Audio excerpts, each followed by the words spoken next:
Assalamualaikum warahmatullahi wabarakatuh.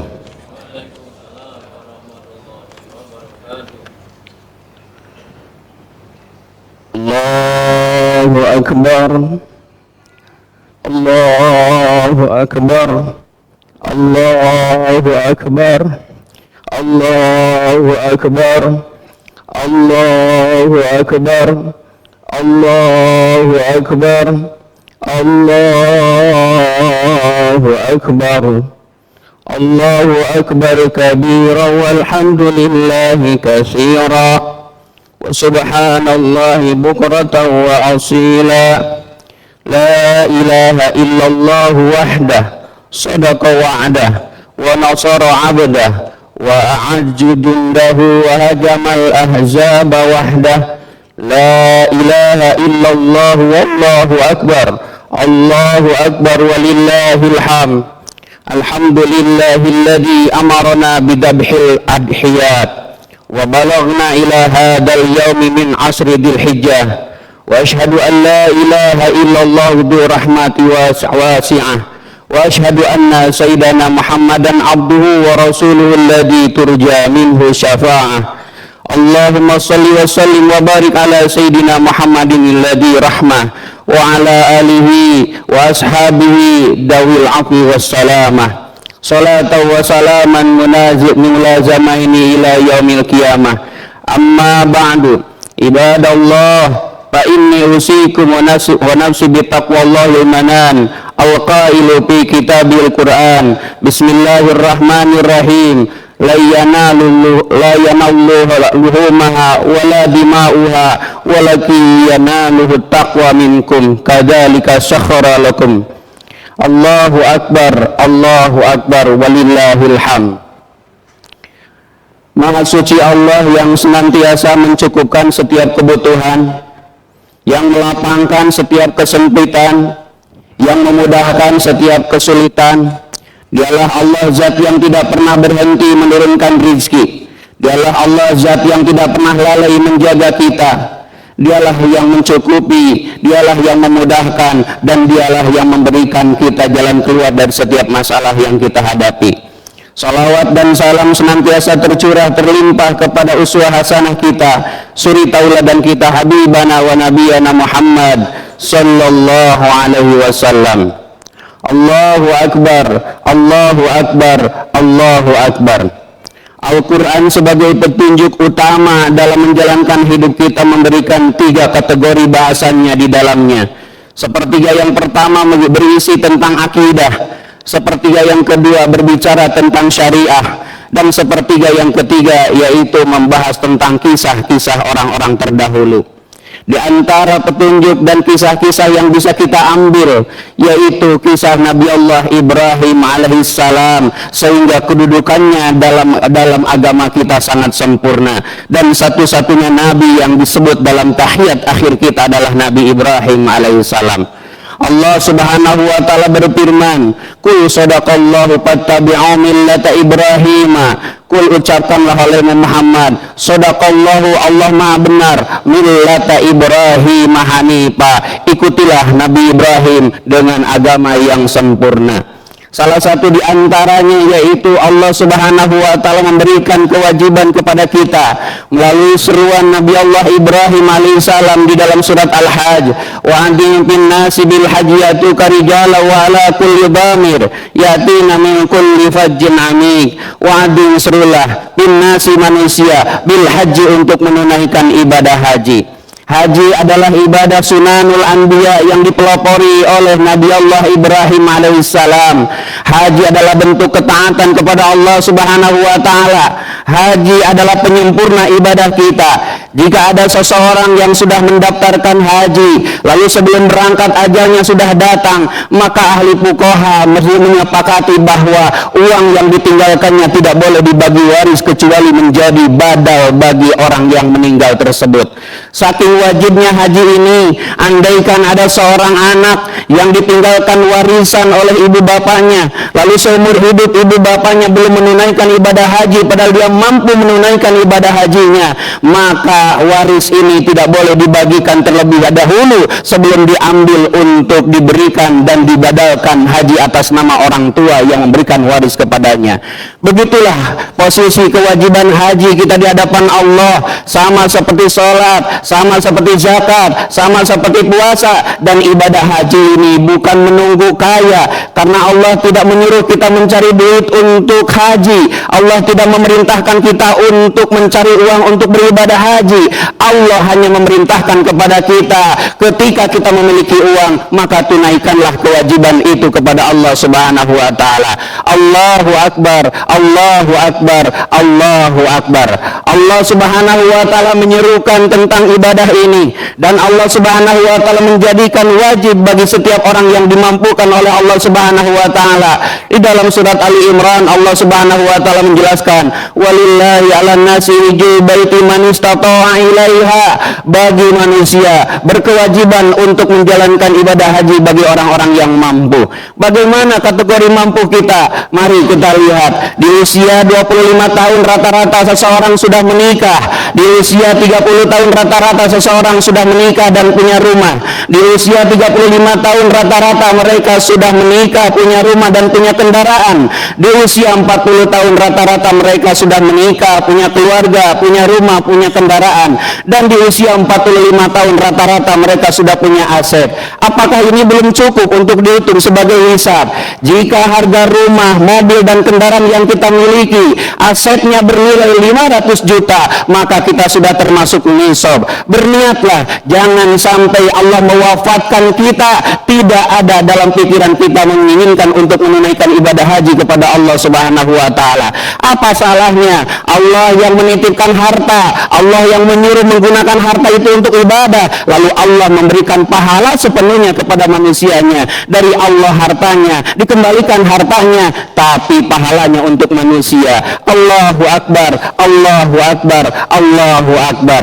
Hadirin sidang Idul Adha rahimakumullah. Maka berniatlah di dalam hati, jika ada orang tua, jika kita memiliki uang untuk senantiasa berniat kepada Allah Subhanahu wa taala. Urusan daftar adalah berada dalam keimanan kita. Urusan takdir dipanggil oleh Allah Subhanahu wa taala urusan Allah. Boleh jadi waiting listnya 15 tahun, 20 tahun, tapi jika Allah berkehendak boleh jadi lebih cepat daripada prasangka kita kepada Allah Subhanahu wa taala. Allahu Akbar, Allahu Akbar, Allahu Akbar. Jutaan manusia berkumpul di tempat Allah. Jutaan manusia berkumpul di Arafah. Jutaan manusia berkumpul di Masjidil Haram. Apa yang akan terjadi ketika itu? Kita berkumpul dengan jutaan manusia. Jika jamaah haji itu jumlahnya ada 2 juta orang, maka di antara 2 juta itu separuh dari 2 juta itu adalah orang-orang yang saleh, orang-orang yang ahli sabar, orang-orang yang takwa, orang-orang yang ahli ibadah kepada Allah Subhanahu wa taala. Tidak mungkin diri kita yang belum berdosa tidak ikut ke bawah diampuni oleh Allah Subhanahu wa taala dengan rangkaian haji itu. Al-hajjul mabrur laisa lahu jazaa'un ilal jannah. Haji yang mabrur tidak ada pahala yang layak baginya kecuali surganya Allah Subhanahu wa taala.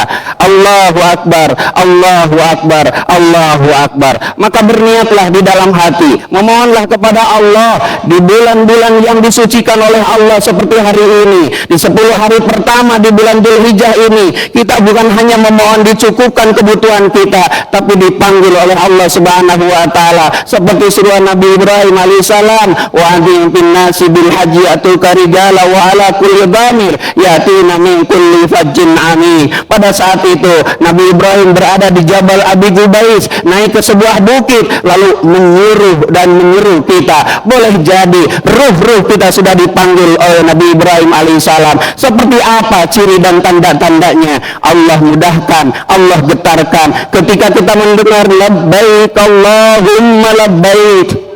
Labbaik la syarika laka labbaik innal hamda wan ni'mata laka wal mulk la syarika lak. Ucapan ini adalah panggilan dari Allah, memenuhi panggilan dari Allah. Bukankah kita akan tetap dipanggil kepada Allah Subhanahu wa taala? Apakah didahului dengan panggilan ke rahmatullah atau kita dipanggil ke Baitullah? Dua-duanya adalah panggilan Allah yang modalnya adalah khairu zadi taqwa, sebaik-baiknya adalah ketakwaan kepada Allah Subhanahu wa taala.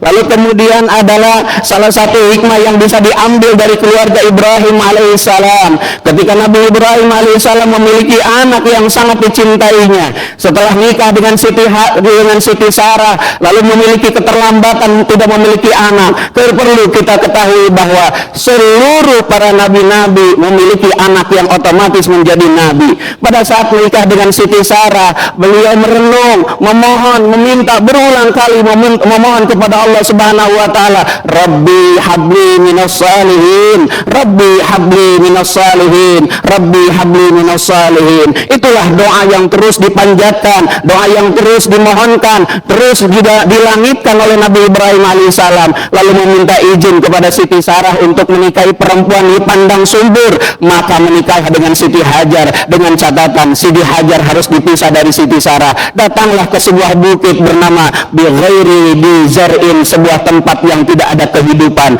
sebuah tempat yang belum ada penduduk, sebuah tempat yang tidak ada keramaian. Itulah yang saat ini disebut di Bakkah Mubarakan, sebuah tempat yang penuh dengan barokah dari Allah Subhanahu wa taala. Belum tuntas ujian yang diberikan kepada Nabi Ibrahim. Pada saat yang bersamaan Siti Hajar melahirkan Ismail alaihissalam, hampir berdekatan Siti Sarah juga melahirkan Ishak yang menjadi anak keturunan Bani Israel, dan Nabi Ismail alaihissalam yang menjadi kakek moyangnya baginda Rasulullah sallallahu alaihi wasallam. Allahu akbar, Allahu akbar, Allahu akbar. Yang kedua adalah setelah haji, mari kita ambil hikmahnya. Pada saat sayang-sayangnya, pada saat cinta-cintanya, nikmat-nikmatnya memiliki anak yang soleh bernama Ismail alaihissalam, Allah menguji untuk menyembelihnya, Allah menguji untuk mengorbankannya. Inni ra'aitu fil manami, aku melihat di dalam tidurku untuk menyembelih dirimu. Bagaimana pendapatmu wahai Ismail alaihissalam? Apa kata Ismail? Lakukanlah ayah, satajiduni insyaallah minas sabirin. Insyaallah aku termasuk orang-orang yang sabar. Nabi Ibrahim paham, tidak mungkin Allah menyuruh menyembelih anak sematawayangnya. Nabi Ismail juga paham, tidak mungkin Allah menyuruh membunuh dirinya. Kenapa? Di saat itu jangankan membunuh manusia, membunuh hewan saja dilarang oleh millat Ibrahim, oleh agama Nabi Ibrahim alaihissalam. Yang ada dalam benak pikiran Nabi Ibrahim, dia harus taat kepada perintah Allah secinta apapun kepada anaknya. Yang ada dalam benak pikiran Ismail alaihissalam, dia harus bakti kepada orang tua sepahit apapun perintahnya. Tidak ada di muka bumi ini orang tua yang memerintahkan jahat, memerintahkan untuk hancur, memerintahkan untuk jelek. Maka orang tua yang menyuruh anaknya belajar, menyuruh anaknya sekolah, menyuruh anaknya sholat, menyuruh anaknya melakukan sesuatu kebaikan, itu dilatar belakangi karena kecintaan kepada dirinya dan kecintaan kepada Allah Subhanahu wa taala. Bukankah Allah Subhanahu wa taala sudah menyampaikan bahwa innama amwalukum wa auladukum fitnatun, sesungguhnya harta dan anak-anak adalah ujian bagi Allah Subhanahu wa taala. Hadirin sidang Idul Adha rahimakumullah, jika di antara kita sudah dititipkan rezeki oleh Allah Subhanahu wa taala, lalu orang tua kita seumur hidupnya menghabiskan waktunya untuk diri kita dan belum menyempurnakan ibadahnya, kita diberikan kelebihan uang, berniatlah untuk menghajikan mereka di usia tuanya. Kebutuhan mereka di usia tua bukan lagi makanan yang enak, rumah yang luas, kendaraan yang mahal, tapi perhatian, kepekaan, kepedulian, dan kasih sayang anak-anaknya. Datangi silaturahmi kepada mereka. Betapa banyak orang yang sangat sedih saat orang tuanya sudah tidak ada. Betapa banyak orang tua yang tidak bisa menahan air matanya karena dia belum bisa berbakti kepada orang tua. Dan yakinlah bahwa tidak ada satupun cerita anak-anak yang sukses di atas penderitaan orang tua. Tidak ada satupun anak-anak yang bahagia di atas penderitaan orang tua. Dan jika kita termasuk anak yang pernah melukai hatinya, merendahkan jiwanya, bahkan menghancurkan mentalnya dengan karakter buruk yang pernah kita lakukan di masa lalu, maka datangilah mereka. Allah Subhanahu wa taala menyampaikan, "Ubudullaha wa la tusyriku bihi syai'a wa bil walidaini ihsana." Beribadahlah kepada Allah dan jangan menyekutukan sedikit pun, wa bil walidaini ihsana, dan kepada kedua orang tua berbuat baik. Mari kita lihat, di usia rentanya mereka sudah tidak berdaya, di usia rentanya mereka sudah tidak berharta, bahkan tenaga hartanya habis digunakan untuk anak-anaknya, mulai sekolah, mulai kuliah, mulai menikah, bahkan membangun rumah pun mereka rela mengerjakan dan rela mengorbankan harta kekayaannya. Lalu apa balasan kita kepada mereka? Maukah di antara kita dicatat sebagai anak-anak yang durhaka kepada Allah dan kepada orang tua kita? Andai ada satu air mata yang menetes dari air mata orang tua kita karena kecewa dengan kita, satu tetes mata itu akan mampu menutup pintu-pintu ridhonya Allah Subhanahu wa taala. Rasulullah sallallahu alaihi wasallam bersabda, "Ridallah fi ridal walidain wa sukhtullahi fi sukhtil walidain." Ridho Allah tergantung ridhonya orang tua, dan murkanya Allah tergantung murkanya orang tua. Andai ada di antara kita yang sulit terus menerus, susah tidak pernah berhenti, mungkin salah satu di antaranya adalah hati orang tua yang terluka dengan perilaku kita. Allahu Akbar, Allahu Akbar, Allahu Akbar. Mudah-mudahan Allah Subhanahu wa taala memanjangkan umur orang tua kita dan kita bisa membahagiakan di sisa usianya. Bahkan mudah-mudahan kita bisa mendampinginya mengelilingi Ka'bah untuk tawaf, mendampinginya untuk sa'i, dan mendampinginya untuk melakukan talqin ketika ajal itu menjemput mereka dengan lafaz la ilaha illallah, sehingga Rasulullah sallallahu alaihi wasallam bersabda bahwa man kalama akhiru la ilaha illallah dakhalal jannah. Barang siapa yang akhir kalimat itu adalah la ilaha illallah, maka dia akan masuk surga. Lakinu bautakum bila ilaha illallah, talqinkan orang-orang yang wafat di antara kalian la ilaha illallah. Semoga Allah sempatkan lidah ini menuntun mereka dengan la ilaha illallah seperti sabarnya mereka menuntun kita berbicara dan belajar bicara. Semoga di sisa usia mereka kita bisa berbakti kepadanya. Allahu Akbar, Allahu Akbar, Allahu Akbar. Setelah Nabi Allah Ibrahim alaihissalam dan Ismail sepakat untuk menunaikan apa yang menjadi perintah Allah Subhanahu wa taala, maka mereka mendatangi seorang ibu yang melahirkannya. Apa kata ibunya? Lakukanlah, karena ini adalah perintah Allah.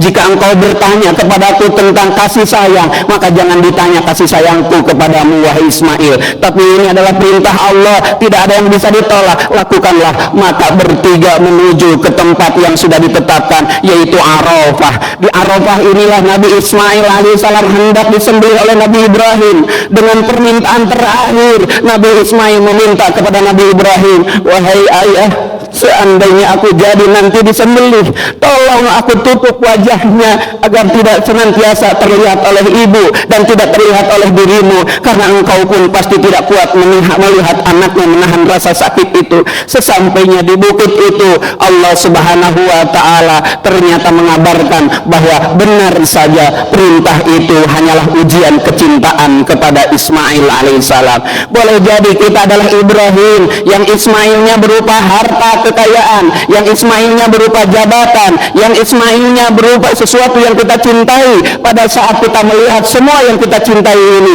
dukunnya ada dua. Pertama, kita yang meninggalkan atau mereka yang meninggalkan. Begitupun dunia yang kita miliki, mungkin kita akan meninggalkan terlebih dahulu, dan mereka atau harta kekayaan kita akan menjadi bab ahli waris atau milik ahli waris. Sehingga para ulama sepakat tentang ibadah yang berkaitan dengan harta ini. Harta itu ketika haram akan diazab dan ketika halal akan dihisab. Dua-duanya tetap akan diperhitungkan oleh Allah Subhanahu wa taala. Barakallahu li wa lakum. اللهم صل على سيدنا محمد وعلى آل سيدنا محمد.